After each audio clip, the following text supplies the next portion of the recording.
Nah begitu si Seth ini pingsan, si Cianjur ini langsung lah dia ngambil kapak, langsung ditebas.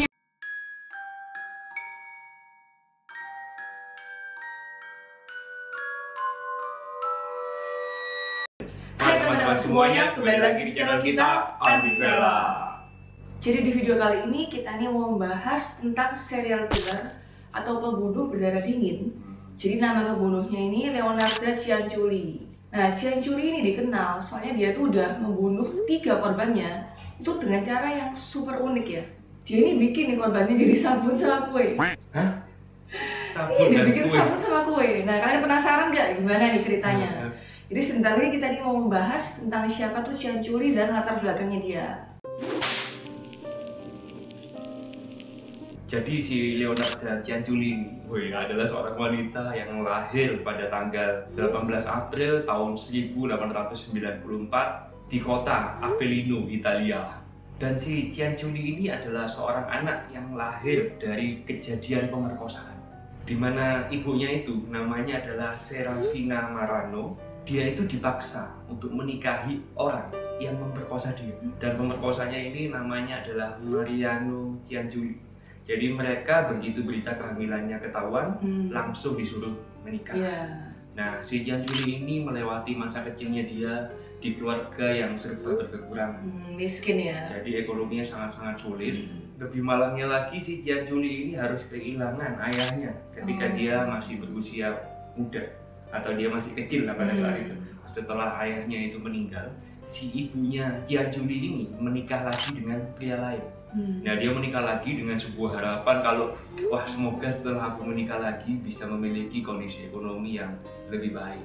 Nah, tetapi setelah ibunya ini nikah lagi, keluarganya masih berada di bawah garis kemiskinan. Tetap melarat gitu ya. Tetap melarat, hidupnya tidak ada perubahan.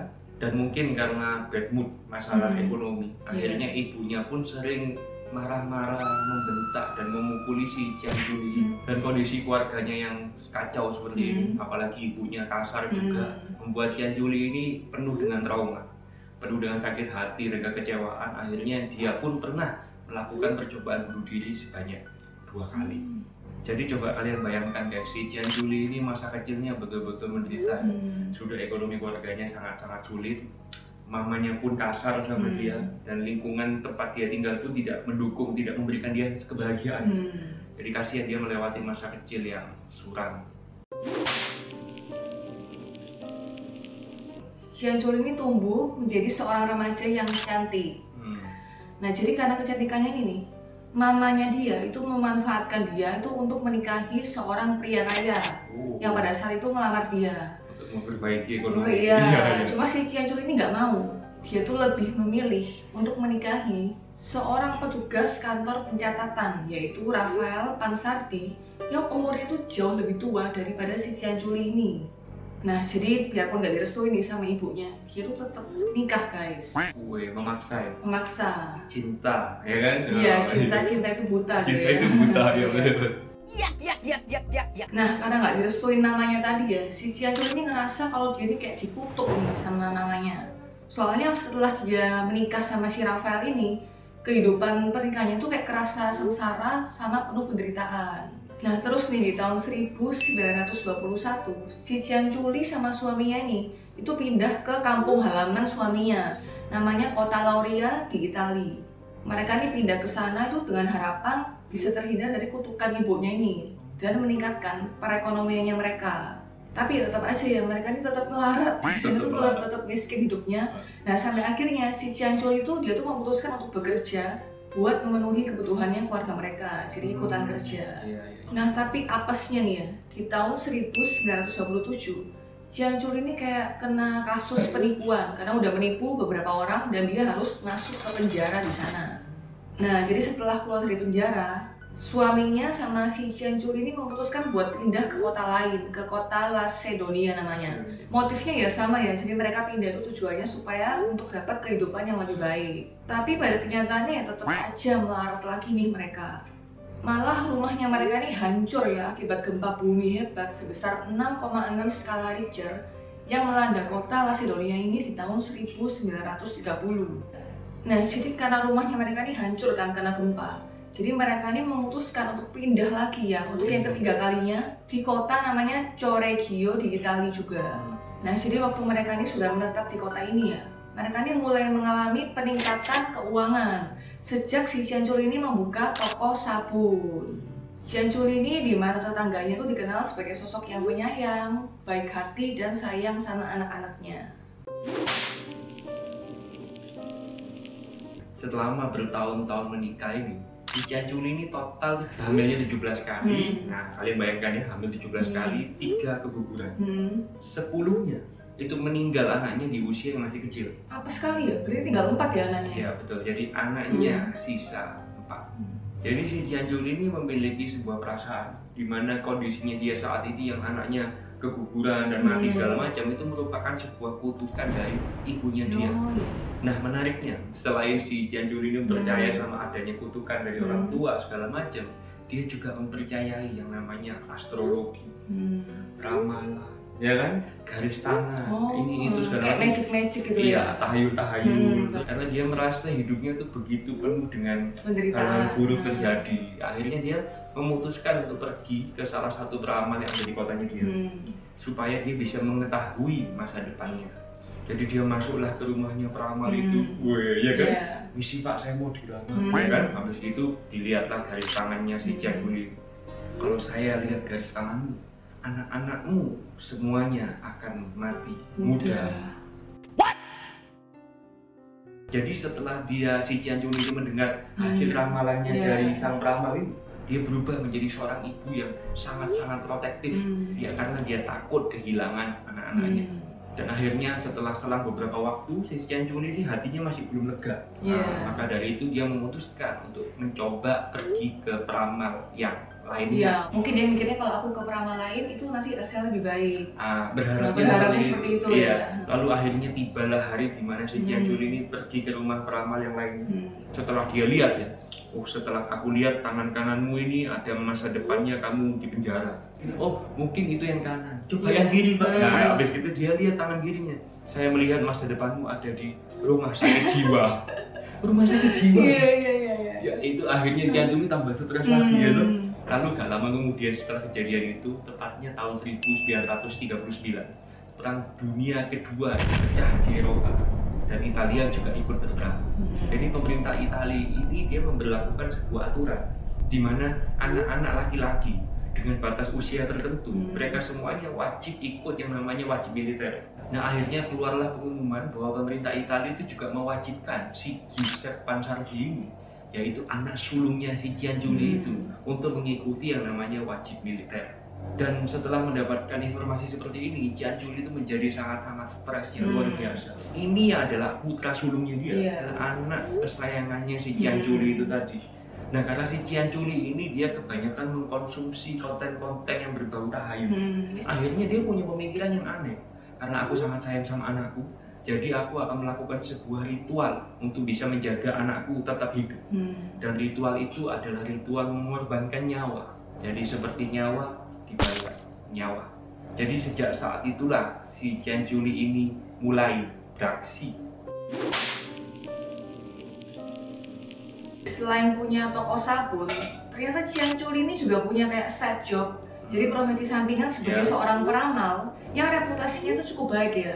Terus dia punya lumayan banyak klien. Oh, jadi karena dia terlalu sering ketemu peramal. Iya, akhirnya mungkin dia terobsesi. Akhirnya dia merasa kayaknya cocok bisa.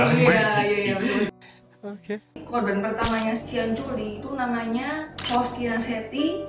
Jadi ceritanya Faustina Setti ini adalah seorang wanita yang merasa tidak bahagia dan gak puas sama kehidupan percintaannya. Terus dia ini mau datang ke Cianciulli buat minta bantuannya dia. Jadi selama kunjungannya si Faustina Setti ini, Cianciulli ini ngomong ke dia, gue ada kenalan nih cowok yang cocok buat kamu, buat cocok jadi pacarmu gitu. Tapi cowoknya ini ada di kota lain, kota Pola di Kroasia. Nah, si Cianciulli ini ngomong ke Setti, udah deh kamu buruan datang ke kota ini. Nah, tapi dia juga ngomong ke Setti ini kalau untuk nggak kasih tahu pertemuannya sama Cianciulli ini ke orang lain, ke siapapun. Jadi dirahasiakan gitu loh. Aku jangan ngomong ya kamu ketemu aku. Iya, kamu jangan bilang siapa-siapa ya kalau kamu datang ke jasa ramalanku gue. Nah, terus si Cianciulli ini juga nyuruh Setti buat nulis surat ke teman-temannya, ke keluarganya dan kerabatnya, ngomong kalau aku ini mau pergi dan aku bakal baik-baik aja, jadi nggak usah dicariin, nggak usah khawatir gitu. Gila, ya suruh bikin surat perpisahan. Iya, itu sebagai kayak syarat buat biar nanti berhasil gitu loh. Nah, jadi keesokan harinya nih, waktu udah mau berangkat, si Seti ini datanglah ke rumahnya Jiang Juli gitu, tuk, datang. Nah, dia ini mau mengucapkan selamat tinggal, terus berterima kasih sama bayar jasanya si Jiang Juli ini. Jasa ngeramalnya. Iya. Nah, terus si Jiang Juli ini ngomong gini nih ke Seti, tunggu dulu, jangan pulang, buru-buru amat sih gitu loh. Nah, jadi kamu tak kasih ini nih, segelas minum anggur. Oh, anggur? Ya, anggur, wine. Ya. Kamu cobain anggurnya. Nah, tapi dia ini nggak tahu nih, Seti ini nggak tahu kalau anggurnya itu udah dikasih sama dia kayak semacam obat tidur gitu. Nah, jadi kan minumlah ya si Seti, anggurnya diminum. Terus habis diminum nggak lama dia ini langsung pingsan. Langsung pingsan. Nah, begitu si Seti ini pingsan, si Jiang Juli ini langsung dia ngambil kapak. Langsung ditebas nih, si Seti ini ditebas. Gila, Cong. Gila, kayak ditebas, terus udah mati kan? Udah mati nih sama dia dibawa mayatnya ke lemari, terus dicacah-cacah jadi 9 bagian. What? Nah, terus potongan tubuhnya Seti nih ya, sama dia tuh kayak dimasukin ke dalam panci masak yang gede gitu, yang buat nasi yang rebus. Terus sama dia nih ditambahin 7 kilo kaustik. Kaustik tuh kayak soda pedes ya, buat melarutkan sesuatu ya. Ya, jadi ditambahin 7 kilo kaustik. Terus sama dia ini diaduk-aduk sampai adonannya ini berubah menjadi kayak bubur. Bubur yang kental terus dan gelap gitu warnanya. Adonannya ini sama dia dipisahin ke beberapa baskom yang berbeda. Terus sama dia ditunggu sampai sudah agak beku, agak mengental. Terus adonannya ini sama dia dicampur tepung, gula, coklat, susu, telur, dan margarin untuk sama dia ini mau dibikin kue. Nah, terus udah jadi kue kan. Nah, kuenya ini sama dia dibagiin nih ke tetangga-tetangganya dia. Kamu mau gak kue? Aku bisa bikin kue. Nah, sisanya itu dia makan dan dia kasih ke anak kesayangannya si Giuseppe ini. Pada saat sudah satu nyawa itu melayang, dia merasa kayaknya belum cukup. Jadi nggak lama kemudian, beberapa bulan setelah kejadian tersebut, ada seorang klien baru yang datang ke tempatnya dia untuk dilamar. Di mana klien ini seorang wanita parubaya juga, jadi usianya plus minus sama seperti sebelumnya. Dia datang kepada si Jiang Juli ini karena dia kesulitan mencari kerja. Jadi si Jiang Juli ini menerapkan jurus yang sama, modus yang sama. Si Jiang Juli ini bilang sama kliennya ini, oh tenang, kamu butuh pekerjaan kan gue. Aku sudah menyiapkan sebuah pekerjaan. Kebetulan ada orang yang titip sama aku, tolong carikan tenaga kerja yang mau bekerja di sekolah khusus wanita, di mana sekolah tersebut terletak di kota Piacenza, Italia Utara. Nah, setelah mendengarkan jawabannya si Jiang Juli ini, si kliennya tadi, si suami ini seneng. Kok kebetulan sekali aku datang ke sini, kamu ada pekerjaan. Wah, memang tepat sekali aku datang kepada kamu, ya kan, seneng dia. Lalu si Jiang Juli ini pun memberikan syarat yang plus minus sama yang syarat pertama ya. Yang pertama adalah kamu tidak boleh memberitahu keluargamu, siapapun itu, kalau kamu sudah datang menjalani sesi ramalan bersama dengan saya. Dan syarat yang kedua, kamu harus menulis surat kepada keluargamu. Bilang kalau kamu sudah menemukan pekerjaan dan pamitlah sama keluargamu kalau kamu mau merantau ke sana, dan bilanglah sama mereka kalau kamu akan baik-baik aja, sama aja ya. Baik-baik saja. Baik-baik maksudnya ya. Iya. Itu bukan baik-baik saja, baik-baik saja. Lalu si suami pun dia menyetujui. Oke, nggak masalah, syaratnya gampang. Oh ya udah, akhirnya dia pulang. Lalu beberapa lama kemudian, tepatnya pada tanggal 5 September tahun 1940, si Suafi ini pun akhirnya datang kembali ke rumahnya si Jiang Juli ini. Jadi dia datang untuk berpamitan, lalu sama persis dengan strategi yang sebelumnya. Si Jiang Juli ini berkata, wah sudah, gak usah repot-repot, ya kan? Saya bisa bantu kamu aja, aku seneng. Ya, ini sudah part of my job, wah, ya kan? Ginilah sebelum kita berpisah, kan habis ini kamu pergi ke kota yang jauh. Kita minum dulu lah, perayaan, ya kan? Ya siapkanlah tuh gelas isinya wine. Iya, benar dia nggak tahu nih gelas sih minuman terakhirnya dia ya. Wine-nya udah dikasih, us, ya kan? Ya kan? Wine-nya udah dikasih segala macam, obat tidur segala macam. Akhirnya kita kanpe ya, kita tos ya, iya kita cheers. Terus gitu dia minum, ya kan? Habis minum si Suavi ini pun langsung geledak lagi. Lalu setelah si Suavi ini pingsan, akhirnya adegan yang dulu pernah terjadi di korban pertama terulang lagi dengan sama dan persis. Jadi dipotong dulu, habis dipotong diaduk-aduk, ya kan? Habis diaduk-aduk dikasih adonan, akhirnya jadilah kue. Habis red velvet lagi ya? Red velvet, another red velvet, ya kan? Setelah jadi kue lagi, sama lagi dia bagikan lagi ke tetangga-tetangganya. Sebagian dia makan sendiri dan sebagian lagi kasih makan ke anak-anaknya. Jadi si Ciancul ini kan dia sudah nukerin 2 nyawa ya. 2 nyawa ini dia merasa masih belum cukup. Ya saking sayangnya dia sama anaknya. Iya. Jadi dia mikir, oh nggak apa-apa lah, aku coba nambah 1 nyawa lagi deh. Iya, jaga-jaga. Jadi 1 nyawa dibayar 3 nyawa. Nah akhirnya Ciancul ini kembali beraksi dengan mencari korban ketiganya, Virginia Cacioppo, yang merupakan seorang mantan penyanyi soprano yang dia ini kayak mau nyari pekerjaan baru gitu. Nah Ciancul ini janjiin dia buat mendapatkan sebuah pekerjaan sebagai seorang sekretaris di kota Florence. Sama nih kayak 2 korban sebelumnya. Jadi dia dibilangin, kamu jangan bilang siapa-siapa, terus nulis surat ngomong kalau dia baik-baik aja sama persis. Terus tanggal 30 September tahun 1940 datanglah si Cacioppo nih ke rumahnya Ciancul. Tuk. Terus sama kayak sebelumnya nih, kamu mau anggur gak? Minum dulu anggur. Nah, hari dia minum anggur, dia pingsan di kapaknya dia. Cuma bedanya kali ini, jadi Cacioppo ini kayak fisiknya tuh dia tuh kayak sedikit gemuk, terus putih.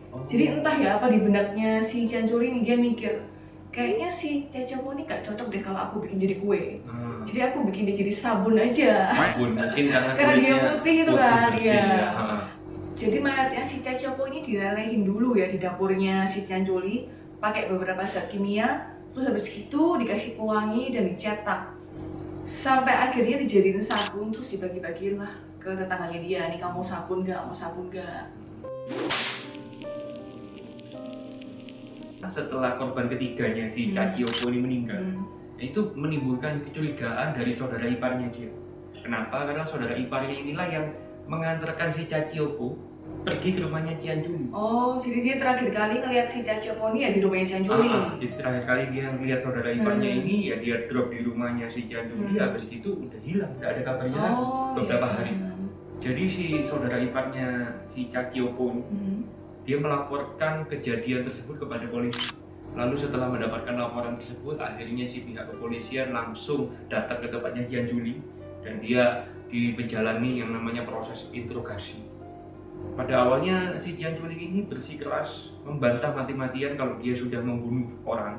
Sampai akhirnya setelah dilakukan pemeriksaan, si Giuseppe, sang anak kesayangan Ciancul ini, dicurigai terlibat melakukan pembunuhan ini. Akhirnya ya karena dia takut anaknya ditangkap, akhirnya si Ciancul inilah yang dia mengaku.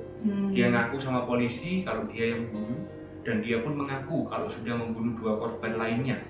Si Ciancul ini tidak ada sedikit pun menunjukkan rasa penyesalannya atas segala sesuatu yang sudah dia perbuat. Lalu akhirnya si Ciancul ini divonis dia mengalami yang namanya gangguan jiwa. Jadi sebelum si Ciancul ini menjalankan masa tahanannya di penjara, dia harus menjalani masa perawatan di rumah sakit jiwa terlebih dahulu selama 3 tahun. Lalu di tahun 1946, pengadilan ini memutuskan kalau Ciancul itu resmi bersalah. Terus jadi dijatuhin hukuman selama 30 tahun penjara. Lalu setelah si Ciancul ini menjalani hukuman tahanannya dia selama 24 tahun, dia ini meninggal di tanggal 15 Oktober tahun 1970 pada usia 76 tahun. Ciancul meninggal di rumah tahanan wanita di Pozzuoli akibat menderita pendarahan otak yang cukup parah. Dan sampai saat ini kasusnya Ciancul ini masih diingat sama masyarakat Italia. Karena beberapa alat-alat yang digunakan dia saat membunuh korbannya ini itu ditampilkan di sebuah museum kriminologi di kota Roma. boleh lah ya pas misalnya kita ke Roma, kita nih mampir lah ke Museum Kriminologi buat melihat alat-alat yang dipakai si Ciancul ini ya buat bunuh korban-korbannya. Nah iya makanya guys, kalian subscribe dan jangan skip iklan Iya. supaya kita bisa cepet terbang ke Roma. Iya, ya kan? tunjukin kalian alat-alatnya Ciancul Iya, itu nanti kita tunjukkan kalian bikin vlog ya kan. Iya. Ingat ceritanya Ciancul ya. Nah. Ini kapaknya guys. Itu dia guys cerita tragis tentang Leonarda Cianciulli. Semoga kita semua ini bisa dapat pelajaran ya dari ceritanya Cianciulli ini. Iya, pelajaran yang terpenting adalah jangan pergi ke peramal. Iya. Ya kan, kalian kepingin sukses ya berdoa dan bekerja. Iya, berusaha, bukan Iya. percaya tahayul-tahayul nggak jelas itu ya. Betul. Oke. Terus buat yang punya anak juga kalau bisa kayak ngajarin anak itu jangan sampai anaknya kita ini ngelihat kekerasan gitu ya. Soalnya kan biasanya kalau psikopat itu tuh biasanya tuh dari anak kecil yang punya masa kecil yang kelam, terus kayak suka lihat kekerasan, ya kayak broken home gitu ya. Biarpun nggak semuanya, tapi kan ya itu faktor itu mempengaruhi mentalnya anak gitu Iya ya. betul. Jadi kita kalau kalian punya adik atau yang sudah punya anak sekalian ya, kita membesarkan generasi penerus bangsa kita ini dengan penuh kasih sayang. Tegas boleh tapi tidak menggunakan kekerasan. Oke, sekian video kita kali ini. Thank you buat teman-teman semuanya yang sudah nonton episode kali ini dari awal sampai akhir. Kalau kalian suka sama video kita dan merasa video kita ini bermanfaat, jangan lupa untuk selalu support kita dengan cara like, subscribe, dan nyalain tombol lonceng yang ada di bawah supaya tiap kali kita upload, kalian dapat notifikasi dan kita juga makin semangat ya. Dan jangan lupa share ke semua teman-teman kalian. Oke, sampai jumpa lagi di video Andivela berikutnya. Bye bye.